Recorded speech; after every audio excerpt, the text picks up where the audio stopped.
السلام علیکم ورحمۃ اللہ وبرکاتہ۔ سوال پوچھا گیا ہے کہ کیا کوئی مقروض عمرے پر جا سکتا ہے؟ جواب ارشاد فرما دیں۔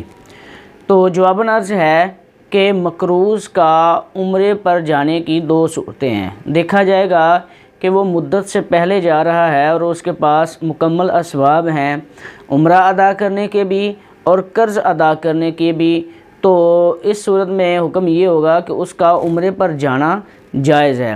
اور دوسری صورت یہ ہے کہ مدت ختم ہونے والی ہے، یہ ختم ہو گئی ہے اور وہ عمرے پر جاتا ہے اور اس کے پاس اسباب نہیں ہے کہ وہ قرض ادا کر سکے، تو اس کے لیے عمرے کی بجائے قرض ادا کرنا بہتر ہوگا۔ اس لیے البتہ اس کا عمرہ جو ہے وہ ادا ہو جائے گا، لیکن وہ باوجود وسعت قرض ادا نہیں کرتا، تو حدیث پاک میں ایسے شخص کو ظالم کہا گیا ہے، لہٰذا اس کا عمرے کی بجائے قرض ادا کرنا بہتر ہوگا۔ واللہ اعلم ورسولہ اعلم عز وجل وصلی اللہ تعالی علیہ وسلم۔